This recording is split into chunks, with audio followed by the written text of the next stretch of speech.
तिगुनागढ़ राज्य में राजा खड़क सिंह का राज था। सब तरफ खुशहाली थी और राजा भी अपने राज्य में रहने वाले हर एक कलाकार का सम्मान करता था और उन्हें पुरस्कार देकर प्रोत्साहित किया करता था। एक दिन दरबार में, महाराज, हमारे राज्य में एक नया चित्रकार आया है जो सबकी बहुत सुंदर सुंदर तस्वीर बनाता है। अच्छा, अगर ऐसा है तो हम भी उस चित्रकार से हमारी तस्वीर बनवाना चाहेंगे। सिपाहियों, जाओ और जाकर उस चित्रकार को हमारे महल में लेकर आओ।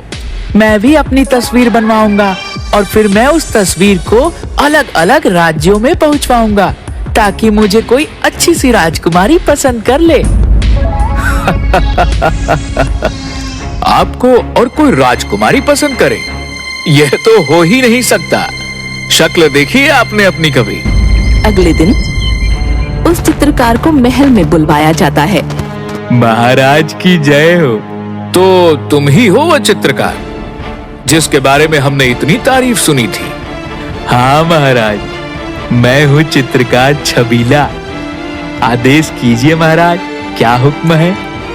हमने तुम्हें यहाँ हमारी तस्वीर बनाने के लिए बुलवाया है। ठीक है महाराज, मैं चित्र तो बना दूंगा, पर मैं आपको पहले ही आगाह करना चाहता हूँ। क्या क्या आगाह करना चाहते हो? पर क्यों, किस बात के लिए? महाराज, मैं जिसका भी चित्र बनाता हूँ उसके साथ 4 दिन के अंदर अंदर कोई ना कोई दुर्घटना हो जाती है। क्या बात कर रहे हो? यह सब अंधविश्वास है और मैं इन अंधविश्वासों में नहीं मानता। तो ठीक है महाराज, मैं आपका चित्र बनाने के लिए तैयार।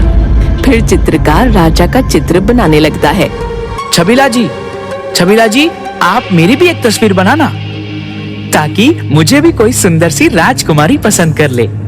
वह चित्रकार मेरी तस्वीर बनाएगा, उसके बाद किसी और की, समझे? अब दफा हो जाओ यहाँ से।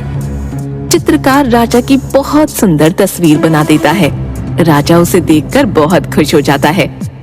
अरे, तुमने तो काफी सुंदर तस्वीर बनाई है। ये लो, तुम्हारे लिए इनाम।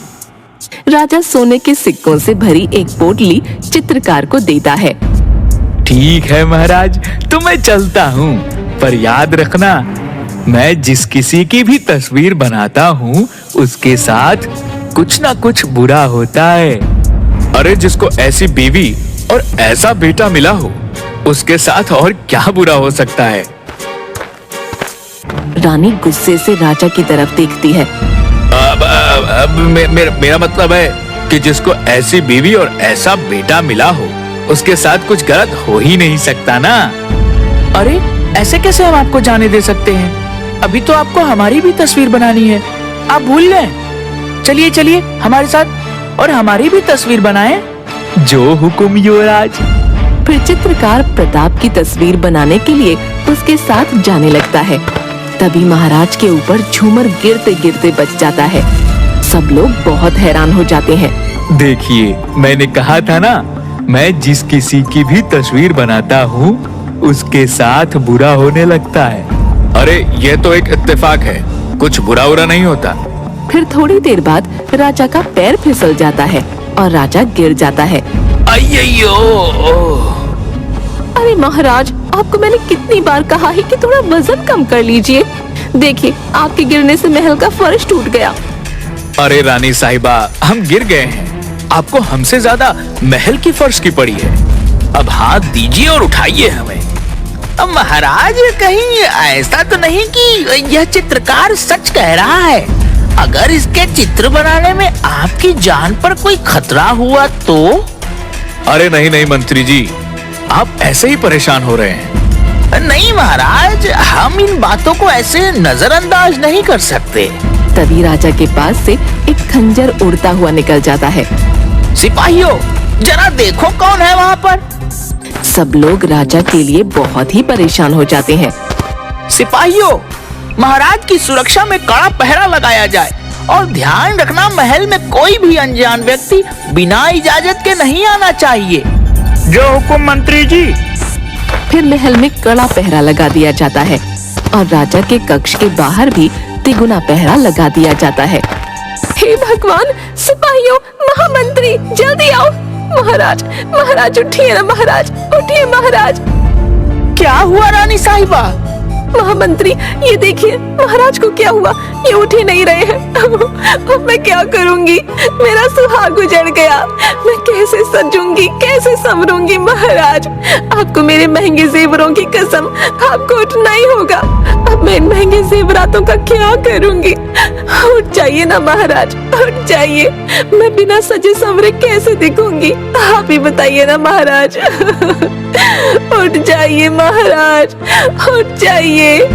रानी की दो दासियां रानी को संभालकर बाहर ले जाती हैं। पूरे राज्य में मातम छा जाता है। महाराज, आप इतनी जल्दी क्यों चले गए? तभी एक सिपाही वहाँ पर दौड़ा दौड़ा आता है। युवराज की जय हो। युवराज, पड़ोसी राज्य की राजा ने हमारे राज्य पर हमला कर दिया है। पिताजी, अगर आप मुझे पहले ही युद्ध नीति बता देते तो आज यह दिन नहीं देखना पड़ता। मुझे तलवार भी ठीक से पकड़ना नहीं सिखाया, कठोर कहीं के। पर मंत्री की सूझबूझ से युवराज युद्ध जीत जाते हैं। क्या हुआ युवराज, आप चिंतित लग रहे हैं? नहीं मंत्री जी, मैं बस ये सोच रहा था कि जब मैं उस चित्रकार से चित्र बनवा रहा था तब चित्र नहीं बन पाया था, तो क्यों ना मैं भी उस चित्रकार से अपना चित्र बनवाऊं, ताकि हम पता लगा सके कि क्या सच में उस चित्रकार के चित्र बनाने के बाद कोई दुर्घटना होती है। प्रताप की बात सुनकर मंत्री भी थोड़ा सोच में डूब जाता है। वह तो ठीक है, पर अगर आपकी जान को भी खतरा हुआ तो? महामंत्री जी, आपका डर सही है, पर हमें इस बात का पता तो लगाना पड़ेगा।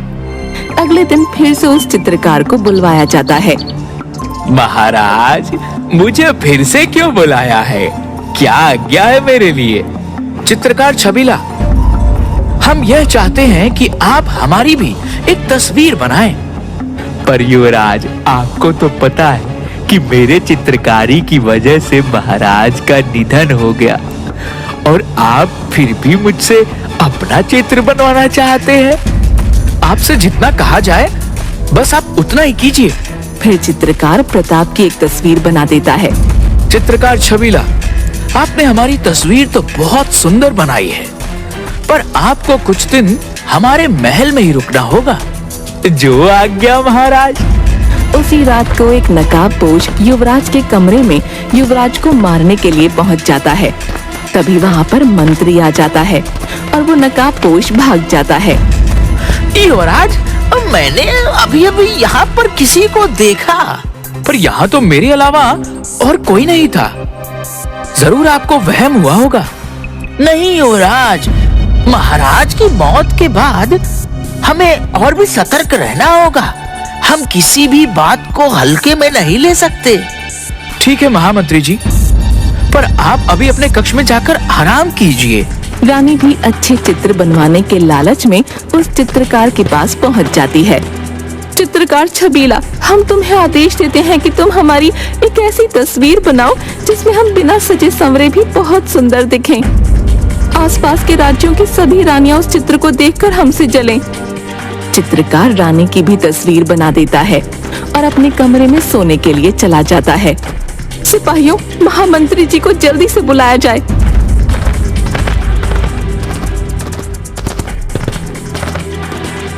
महामंत्री जी देखिए, उस चित्रकार ने हमारी कैसी तस्वीर बनाई है। हमने उसे कहा था कि तुम मेरी बहुत सुंदर तस्वीर बनाना, जिसे देखकर आसपास की सारी रानियां हमसे जलने लगे, पर उसने तो हमें ही जला दिया। मंत्री उस तस्वीर को देखकर हैरान हो जाता है।